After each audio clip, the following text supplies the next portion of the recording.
If you're listening to this right now, maybe you're sitting alone. Maybe you're tired after a long day. Maybe you're feeling a little stuck. I want you to relax for a moment. You don't need to take notes. You don't need to remember everything. Just listen. Hi, everyone.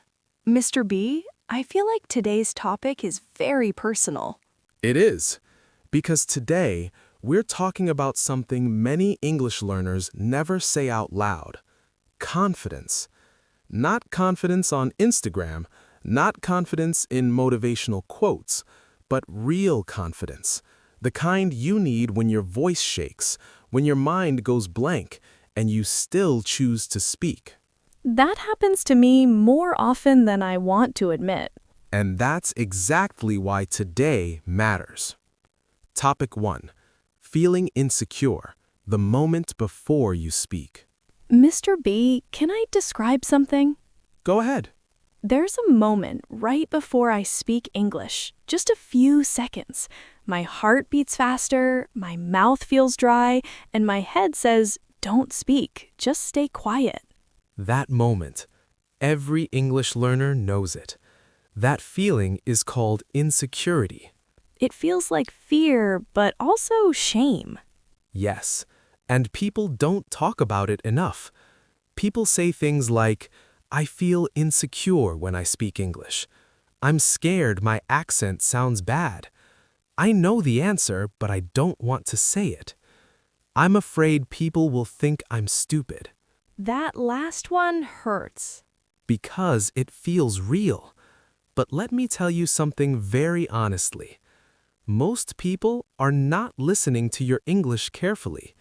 They are thinking about what to say next, or what to eat later, or their own problems. So the fear is louder than reality?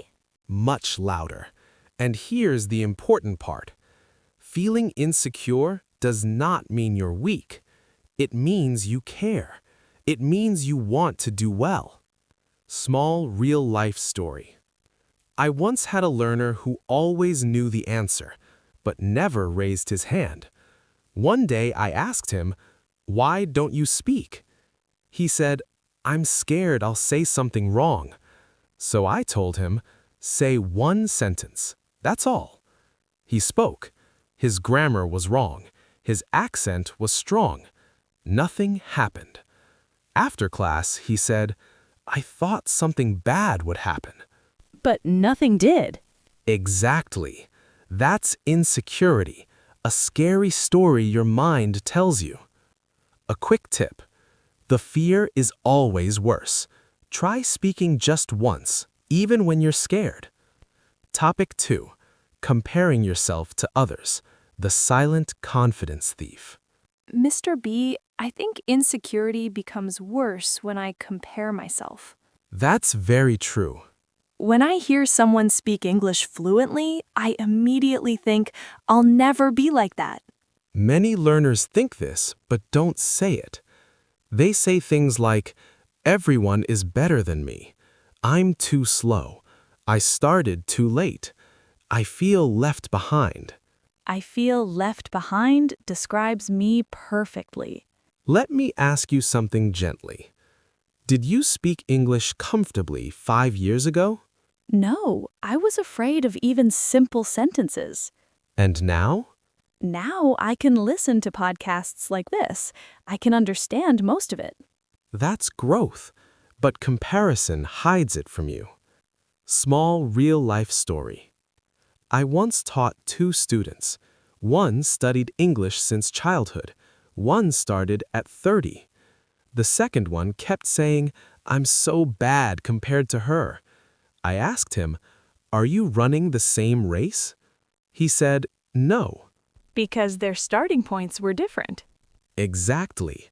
Comparison only works if life is fair, and it's not. When he stopped comparing, he relaxed. When he relaxed, he improved faster.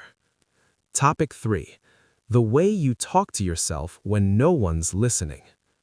Lucy, I want to ask you something uncomfortable.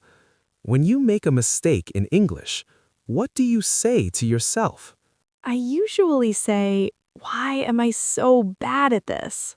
That sentence is very dangerous because you hear it even when nobody else does. I never thought about that. Confidence grows or dies in that private moment. Instead of attacking yourself, try this. It's okay. I'm learning. At least I tried.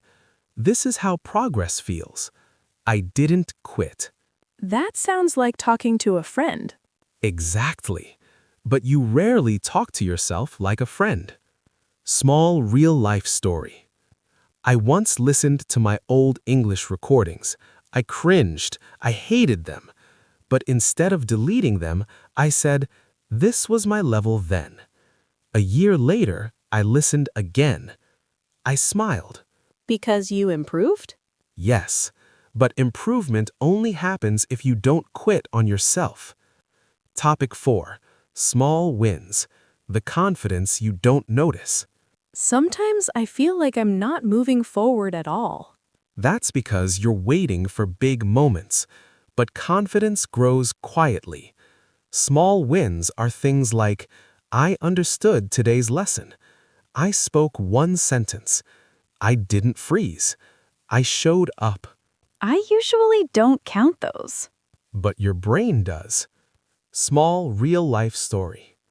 I had a student who wrote one English sentence every day. Just one. No pressure. After 6 months, she spoke without fear. Because she was used to trying?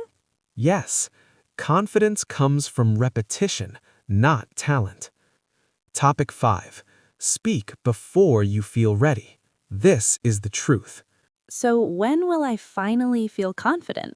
Here's the truth most people don't like. You don't wait for confidence. You speak first. Confidence comes later.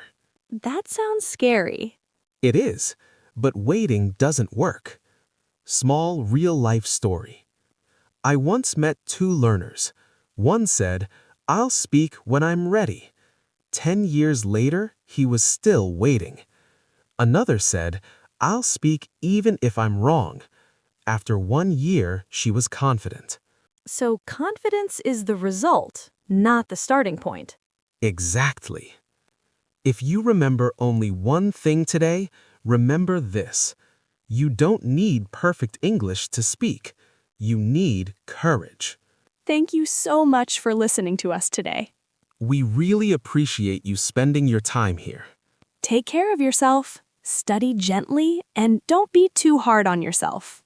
Tomorrow, we'll continue with Day 4, where English becomes connection, not pressure. Together, thank you for listening and see you in the next episode.